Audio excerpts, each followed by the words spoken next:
Sir. I am Peter P. Roslada at SME student in University of Cebu, Lapu-Lapu and Mandawi campus. So today, in this presentation, I will show you how to operate a lathe machine using simulator. So let's go. Before we proceed to the lathe operation machine, I will first identify the five major parts of the lathe machine. So as you can see here, the left side of the lathe machine is the headstock. So the headstock, naa diha makita ang spindle speed settings. This one, lathe chocks, so spindle, fed selector. So the next, the toll post. The toll post here, this one is na diha makita ang lathe apron, main drive, push, power button, lathe bed, and fed selector. So next is ang tail head. So sa tail head, tail stock or tail head is ang naang power cabinet, tail stock wheel, interchangeable gear blocks. So mo ni siya ang mga major parts sa lathe machine. So sa operation sa lathe machines, kung atong i-identify ang iyahang time work done, na mag-need ta og calculation. So atong i-calculate ang spindle speed settings, then the time work done, og ang cutting speed. So akong ipakita kung giyon sa nako pagkuha ang spindle speed settings. Pagkuha sa atong spindle speed, magamit ta og formula which is spindle speed is equals to 1000 times n. N is our cutting speed. Since mild steel atong gigamit nga steel, so ang iyang corresponding value or cutting speed is 90 meter per minute. So n na natay siya value which is ang atong cutting speed. So over pi times d. Ang d na to which is diameter. So ang atong buhaton is aton lang substitute ang value. So 1000 times 90 over pi times 30. So 1000 times 90 is 90,000 over 94.25. So ang iyang value is 955. So man siya ang atong spindle speed. So going back to our lathe machine simulation, so ato siyang i-set ang atong spindle speed here. So ato siyang back. So here ano siya ang atong pag-set sa spindle speed. So since 955 ang atong spindle speed here, walay 955, so mag-use ta og below sa spindle speed which is 800. So 800 mana siya. So nakaset na ang atong spindle speed. So direta ito na set siya og 520 longitudinal o 520 mm per revolution. So next is atong set ang atong toolkit. So gamit ang fixing number 5. So kini siya mo na siya atong gamiton nga toolkit. So pwede ni siya sa turning o sa fixing. So here siya set. So press back toolkit niya atong set ang iyang workpiece. Workpiece is 100 length, diameter is 30. So after press back here, then atong set i-calibrate ang iyang workpiece. So ang length niya is ang atong desired is sa first nga cutting is 80. So 80 set niya. Ang diameter niya is 15. So here 15 diameter. So here going press back again anata dire. So since nakaset na tanan, tong turn on ang on button here.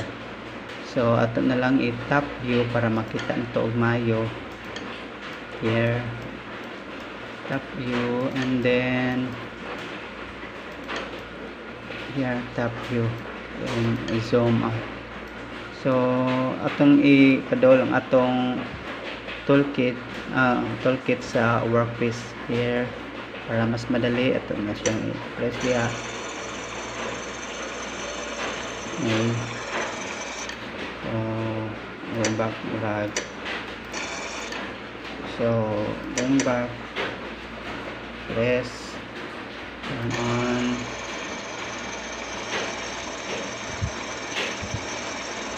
So muna siya, doon na. Ito siyang i-zoom out pa. So muna siya. So ato na lang siyang i-on ang spindle here, counterclockwise. So this one, stop. We use this one para dili kayo siya kuan here.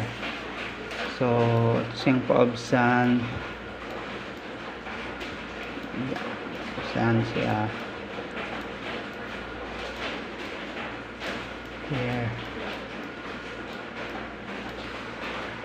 Siyang iset para makuha gyud nato ang saktong nga dimension.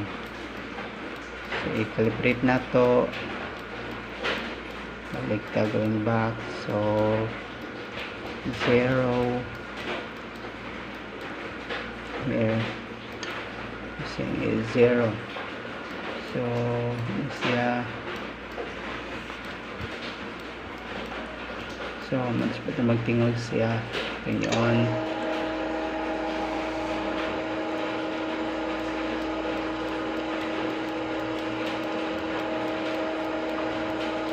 Wala pa siya, kinahalan pa siya o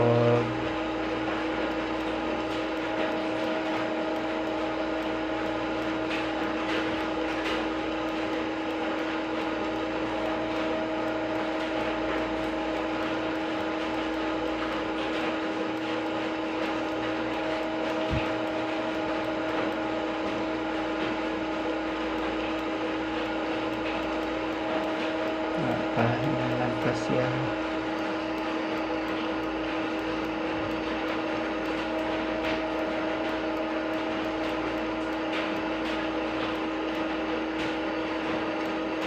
Siya.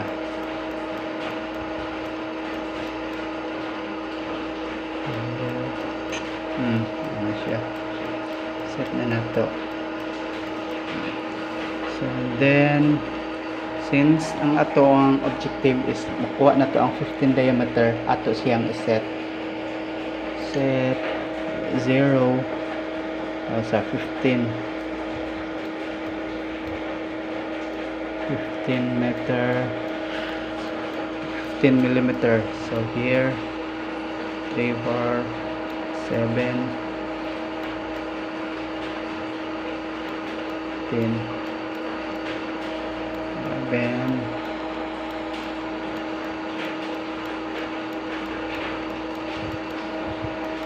so ito na siyang kasobraan or 1. So here ato na siyang i-press. Since 0 siya, siyang 20 ang iyang length. So 20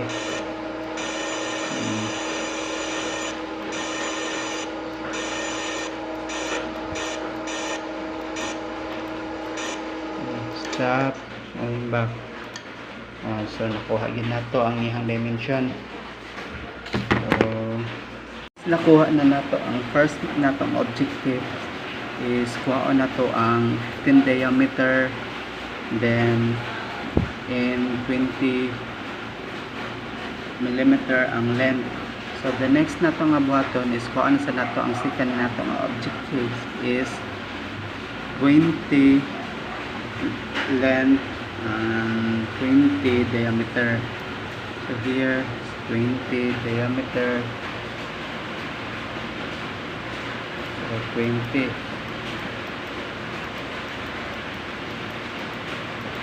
So nakuha na to 20 then ihang 2060.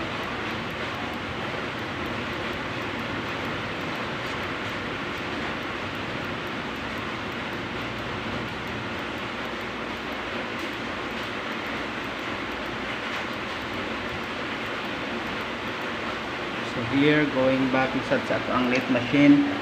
So mao ni siya, mani ang iyang output niya. So 20 at set siyang set na po siya. Tapos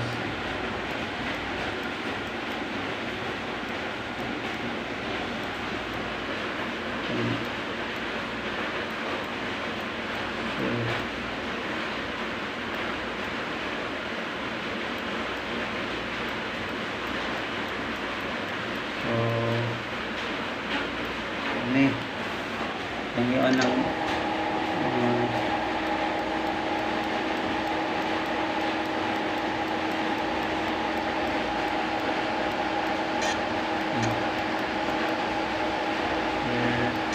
lang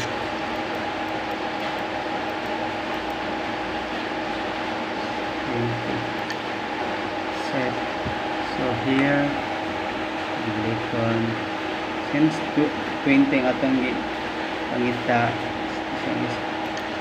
0 20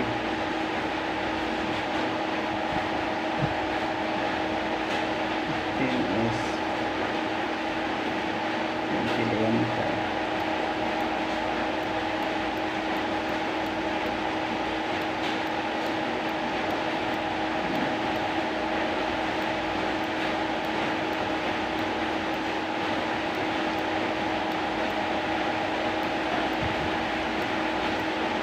Itong 10 ay 30 minus 20 is 10. So 10 na to ang 10 kuha na to nga cutting.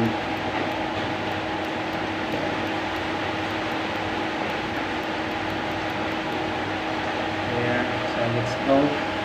So ito na set siyang press 20.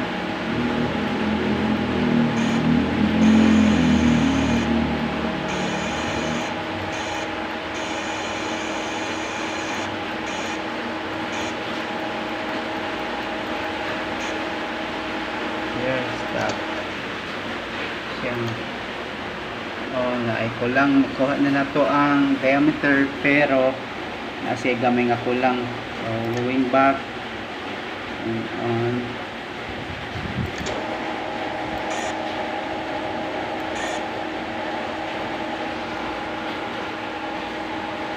stop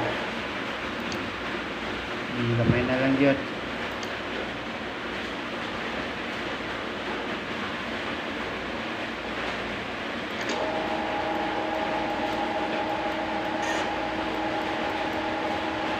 Here.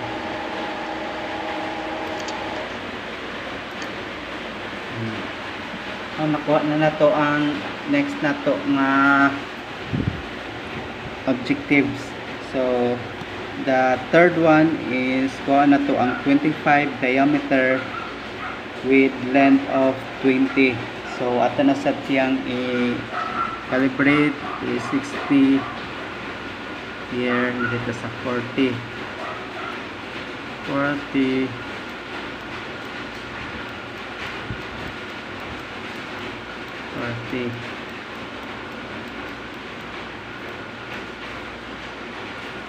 and dito sa 40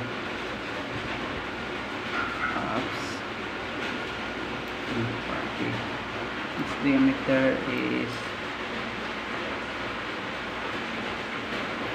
so ang diameter na itong paon is 25. So 25, so magkuha ta og 5 25 here.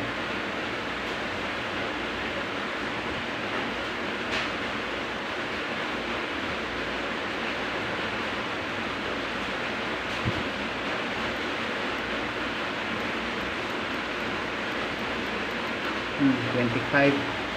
So going back na sad sa atong machine simulator here. So ato siyang set diba.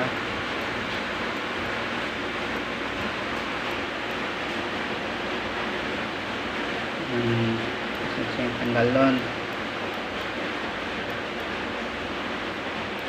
So here siya.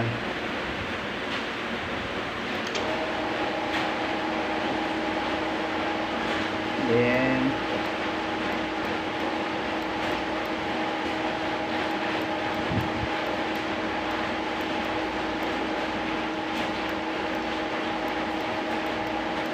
pa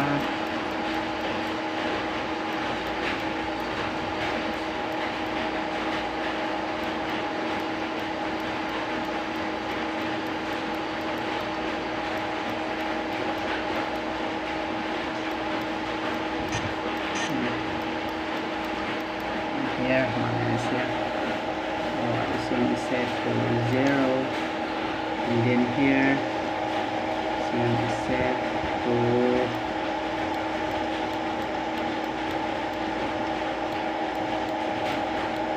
0. So since ang atong objective is 5, so yung equal of 5,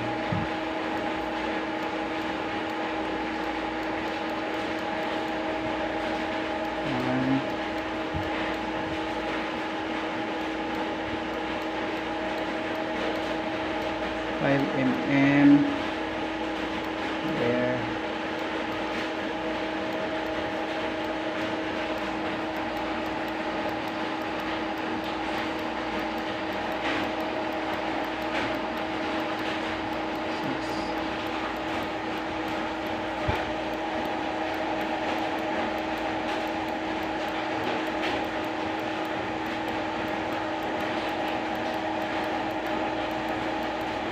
Yeah, 5.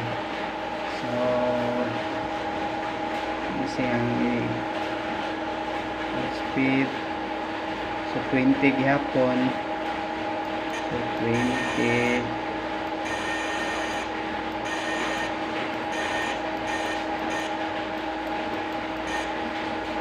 stop tanawan sa pagod 20. So wala pa na to, so nasobra siya, sobra ay hindi specific. So paano sa next is kuha na to ang 20. Ang next na tong objectives is kuha na to ang 20 the length of 20. So here 20 is length 20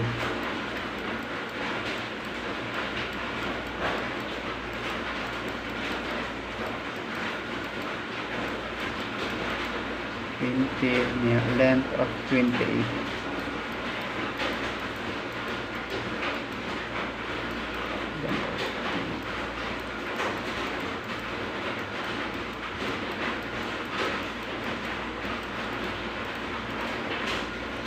Here going back, so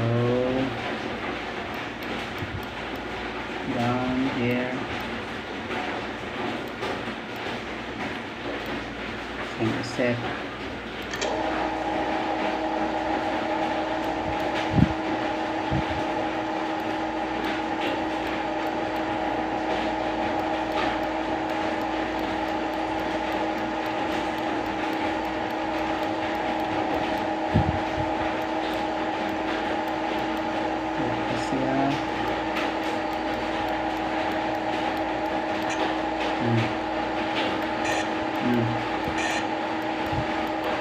so ato siyang set of let's go na, naka-calibrate na siya.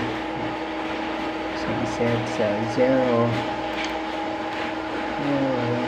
then ito siyang ikuan sa 28. So gamit ta og 2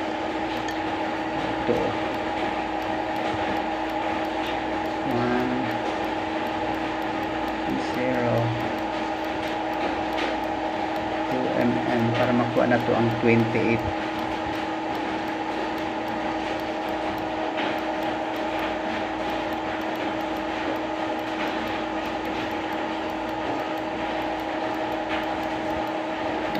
Sige, okay. Na. So, ng 20 is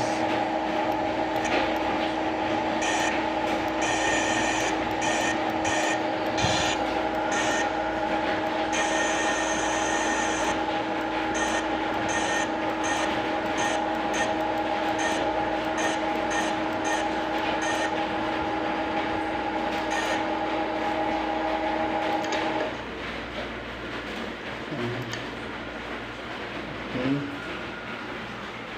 Kuha ang atong diameter pero na siya ay sobra gamay, so pwede na to offset.